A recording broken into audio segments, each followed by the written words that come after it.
प्रिय विद्यार्थियों, सुप्रभात।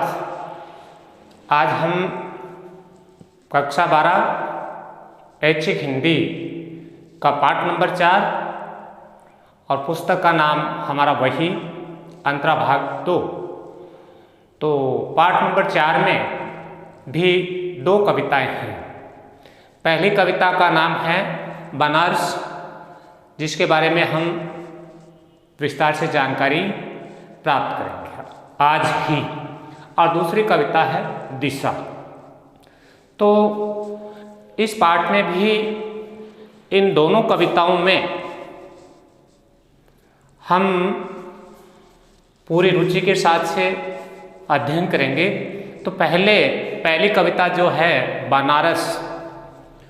बनारस नाम शायद आप किसी से अछूता नहीं है, क्योंकि ये हमारे देश की आध्यात्मिक नगरी है। यहाँ माँ गंगा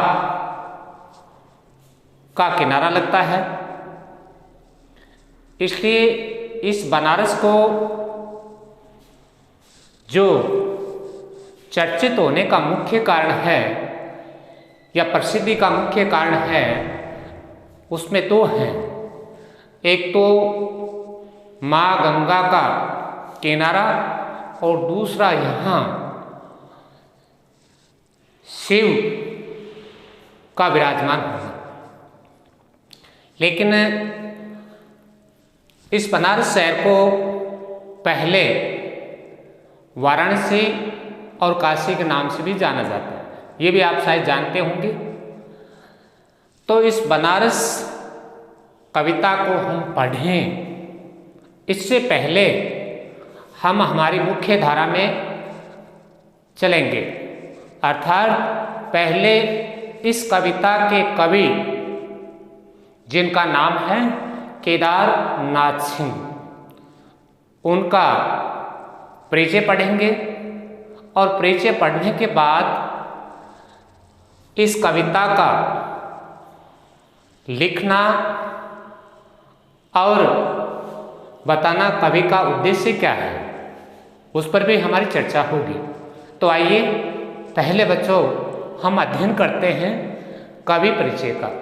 कवि परिचय में वही जो मैंने पहले आपको बता रखे हैं, उन्हीं बिंदुओं को हम क्रमशः अध्ययन करेंगे।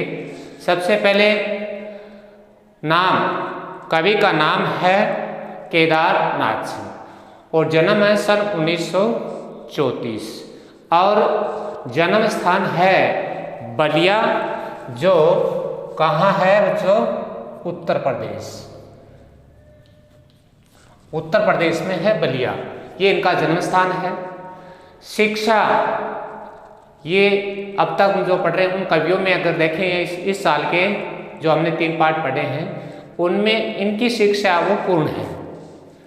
एम ए इन एजुकेशन और दूसरी है PhD, जो विषय में एक शोध होता है, डॉक्टर ऑफ फिलॉसफी। तो ये दोनों उच्चतम डिग्रियां उन्होंने हिंदी में प्राप्त कर ली। कहने का मतलब उन्होंने हिंदी का गहन अध्ययन किया है और इस विषय पर उनकी पकड़ है और हिंदी विषय में वो पूर्ण रूप से निपुण भी है। इसके बाद अगला बिंदु हमारा लेखन कला। लेखन कला की उनकी क्या विशेषता थी? भाषा नम्य और पारदर्शी स्पष्टता। शिल्प में बातचीत की सहजता, यानी एकदम सहज। और तीसरा बिंदु है अपनापन का अनायास, अचानक या सहसा ही दृष्टिगोचर होना, यानी दिखा देना। इसके बाद अगला बिंदु 6 नंबर, जिसमें विशेष कला। कविताओं में जब हम इनकी कविताएं पढ़ते हैं तो ऐसे कौन से गुण हैं, ऐसी कौन सी विशेषताएं हैं जो हमें स्पष्ट दिखाई देती हैं। तो उनमें सबसे पहला बिंदु है मानवीय संवेदनाओं के कवि। मानव की भावनाओं को अंदर तक जानना और उन्हें अन्य शब्दों में कविता के रूप में लिखना। बिंब विधाओं पर बल, बिंब बनना, तस्वीर बनना। और तीसरा मुख्य बिंदु है शोर शराबा न होकर विद्रोह का शांत और संयत सशक्त उभरता है। ये इनकी कविता की सबसे मुख्य बात है। इसके बाद इनके द्वारा लिखी गई रचनाएं, इसमें जो रचनाएं हैं वो पहली है उनकी काव्य से जुड़ी यानी कविताएं, अभी बिल्कुल अभी पहली, और दूसरी यहाँ से देखो, और तीसरी अकाल में सारस। और भी हैं लेकिन मैंने इस पुस्तक जो हमारी कोर्स की है उससे 3 को ही लिया। ये तो इनकी कविताएं हैं। और इसके बाद 2 उपन्यास है, मेरे समय के शब्द, और दूसरा है कब्रिस्तान में पंचायत। ये 2 उपन्यास मैंने अपनी पुस्तक से जो हम पढ़ रहे हैं उसमें से लिए। इसके बाद ये जो कवि हैं उनको पुरस्कार और सम्मान भी कई मिले हैं। पहला है साहित्य अकादमी पुरस्कार, दूसरा है कुमारन आसान, तीसरा है व्यास सम्मान, और चौथा है मैथिली शरण गुप्त राष्ट्रीय सम्मान। इसके बाद अंतिम बिंदु हमारा है मृत्यु, जो इनकी सन 2018 में है। ये तो था बच्चों कवि केदारनाथ सिंह का परिचय, जो हमने बिंदुवार पढ़ लिया, अध्ययन कर लिया। अब आते हैं इनके द्वारा लिखी गई जो कविता है बनारस, जिसका शीर्षक है, इसके बारे में थोड़ा सा हम अध्ययन करते हैं। सबसे पहले देखिए, पहला बिंदु है अनेक रहस्यों का उद्घाटन। ये जो बनारस कविता लिखी है, इस कविता में केदारनाथ सिंह ने और उस बनारस की, उस नगरी की कुछ खासियत, कुछ रहस्यों को उजागर किया है, जिनमें सबसे पहला है प्राचीन। ये शहर बहुत प्राचीन माना जाता है। पौराणिक, वही बात है। आध्यात्मिक, ये शब्द विशेष है इस नगरी का। पूजा पाठ का यहाँ बहुत बड़ा एक तरीके से उत्सव पर्व चलता ही रहता है, तो इसलिए इस नगरी का नाम आध्यात्मिक भी है। अब देखिए फिर आता है 2 नंबर। इस बनारस के किनारे से या बनारस के पास से जो गंगा नदी निकलती है, जिसे प्राकृतिक रूप से बहने वाली सबसे बड़ी नदी माना जाता है, और इसे पुण्य की नदी माना जाता है। कहा ऐसा जाता है, माना ऐसा जाता है कि गंगा में स्नान करने मात्र से हमारे जो बुरे कर्म हैं, हमारे जो अनैतिक कार्य हैं, उनका शुद्धिकरण हो जाता है। और इसीलिए आप देखते हैं कि हमारे परिजन की जब मृत्यु हो जाती है तो उसकी अस्थियों को इसीलिए माँ गंगा में बहाया जाता है, ताकि उनकी आत्मा को मुक्ति मिले। अब देखिए अगला बिंदु अनेक घाट। ये जो बनारस है गंगा नदी के किनारे बसा, वहाँ बहुत सारे घाट हैं, और उन घाटों में सबसे चर्चित विशेष उसका नाम है अशाश्वत मेघ घाट।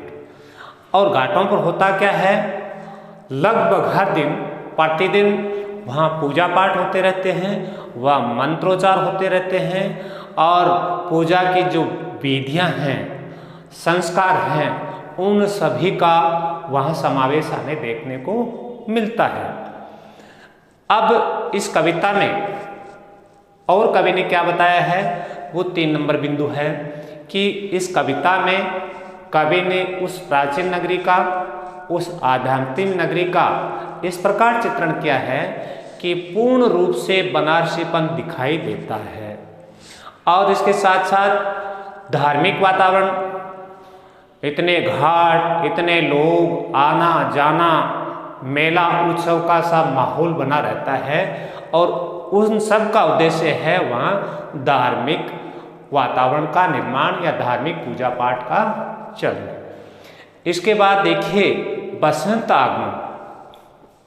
बसंत आगमन का जब नाम आता है तो बच्चों हमारे दिमाग में ये आता है कि जो पेड़ पौधे हैं, जो पत्ते विहीन हो जाते हैं, फूल विहीन हो जाते हैं, उनमें पुनः नव जीवन का शुरुआत हो जाना, नई क्रांति का प्रारंभ हो जाना।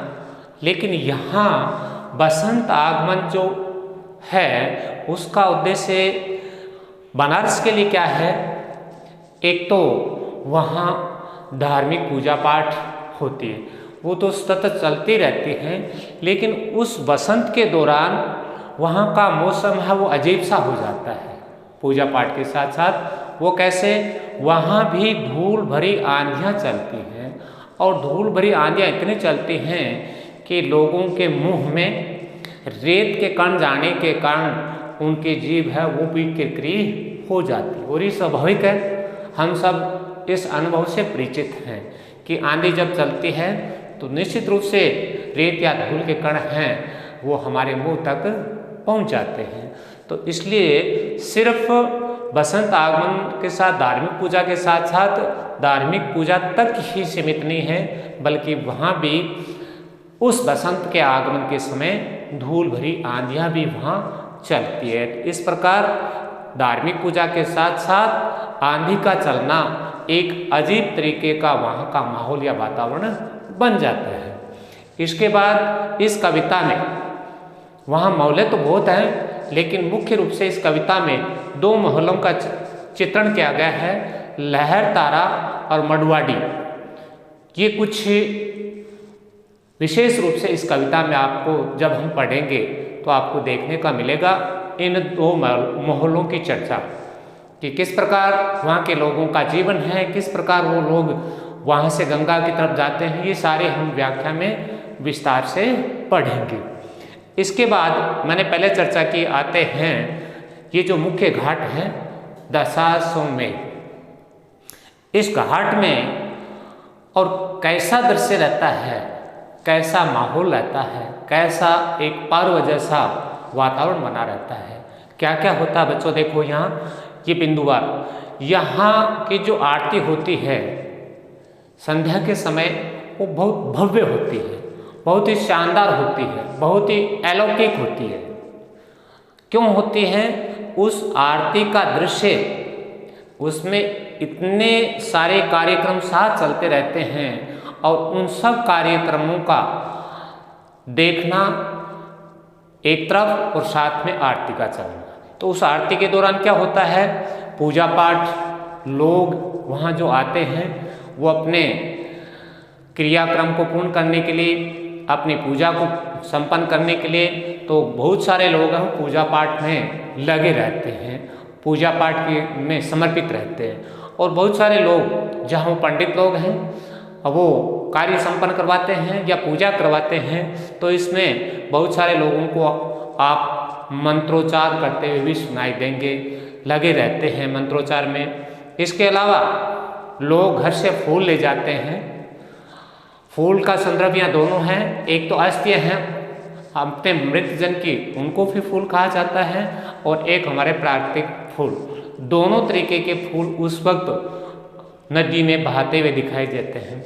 लेकिन इसके साथ साथ एक ये दृश्य भी होता है, वहाँ के कुछ क्षेत्र जो लोग हैं वो अपने परिजनों को मृत होने के बाद उस गंगा नदी में स्वयं को बहाते हुए भी दिख जाएंगे। तो अब आप समझ गए होंगे कि आरती के आलोक में, आरती के प्रकाश में, आरती के दौरान उस समय कैसा दृश्य है।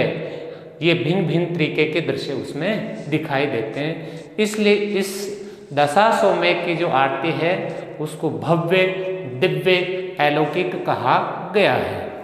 इसके बाद इसकी खासियत क्या है? सातवां बिंदु है प्रत्येक कार्य। जो बनारस है उसकी ये सबसे बड़ी खासियत है कि वहाँ के कार्य, जितने कार्य हैं वो बहुत धीमी धीमी यानी धीरे धीरे गति से संपन्न होते हैं। अर्थात हड़बड़ी में नहीं होता, जल्दबाजी में नहीं होता। हम जैसा दूसरी जगह हमारा नित्य क्रम या हमारे कार्यक्रम चलते हैं, हम बहुत जल्दबाजी करते हैं, बहुत हिचकिचाहट के साथ संपन्न करते हैं, हड़बड़ी में करते हैं, लेकिन यहाँ ऐसा दिखाई नहीं देता। प्रत्येक कार्य है वो धीरे धीरे संपन्न किया जाता है और यही इस बनारस की एक ऐसी खासियत है जो उसे अपने आप में अन्य शहरों से, अन्य नगरों से अलग पहचान दिलाता है। इसमें फिर जो मुख्य बात है कवि की वो आते हैं हम, ये वाराणसी जिसे प्राचीन नाम वाराणसी और काशी है, आज जिसको बनारस कहते हैं, तो इस बनारस का सुदृढ़ विश्वास, सुदृढ़ नींव, कहने का मतलब अपनी प्राचीनता जो प्रारंभ से चल रही थी उसमें पूर्ण विश्वास है। उसी तरीके के पूजा पाठ, उसी तरह के पर्व, उसी तरह आरतियों का संपन्न होना, घाटों पर लोगों को जाना, उन चीज़ों को सुदृढ़ता के साथ स्वीकार कर रखा है, अर्थात उन्हें छोड़ा नहीं गया। लेकिन इसके साथ ही क्या है, दूसरी तरफ आधुनिकता। आप सभी जानते हैं समय के साथ परिवर्तन होता है और इसी परिवर्तन के स्वरूप वहाँ भी आधुनिकता है वो अपना रंग जमाना शुरू कर देती है। आधुनिकता भी प्रभावी है, लेकिन न तो प्राचीनता ने अपनी जगह छोड़ी और न आधुनिकता ने उसे दबाने की कोशिश की। दोनों अपनी अपनी जगह है। एक तरफ उस बनारस का प्राचीन दृश्य देखने को मिल रहा है जो प्राचीन समय से जितनी गतिविधियाँ, जितने कार्यक्रम चल रहे हैं वो आज भी लगभग उसी तरीके से संपन्न किए जा रहे हैं। लेकिन इसके साथ साथ आधुनिकता, अब आधुनिकता के साथ इतने नवाचार हो गए, इतनी खोजें हो गई, इतने नए तरीके की पूजा पाठों में भी परिवर्तन हो रहा है। नई नई तकनीकियों के कारण आधुनिकता का भी वहाँ समावेश हमें देखने को मिलेगा। और कवि का जो मुख्य उद्देश्य है इस कविता के माध्यम से, बनारस नाम की कविता का मुख्य उद्देश्य ये है कि इस कविता में प्राचीनता, सुदृढ़ता के साथ टिकी हुई है और उसके साथ साथ आधुनिकता का भी उसमें समावेश देखने को मिलता है। यही कवि का प्रतिपाद्य या उद्देश्य दोनों एक ही है। इसीलिए इन दोनों चीज़ों को ध्यान में रखते हुए, इन दोनों बातों को या इन दोनों उद्देश्यों को ध्यान में रखते हुए कवि ने और बनारस नामक की कविता लिखी है। ये तो था बच्चों आज के इस भाग में, यानी आज के इस संस्करण में हम पहले कवि का परिचय पढ़ा और दूसरा इस कविता को लिखने के पीछे क्या क्या आधार हैं, क्या क्या उद्देश्य हैं, उन सब पर हमारी चर्चा हुई। और इसके बाद हम कल पढ़ेंगे आगे पद्यांश क्रम से जो कविता के हैं। कविता लंबी है इसलिए थोड़ा टाइम लगेगा। आप धैर्य के साथ साथ जुड़े रहें, पढ़ते रहें और वीडियो हैं उनको देखते रहें और साथ साथ याद भी करते रहें। आप सभी ने दोनों बिंदुओं पर क्या दोनों जो हमारे टॉपिक हैं उन पर ध्यान से देखा, सुना, इसके लिए आप सभी का बहुत बहुत धन्यवाद।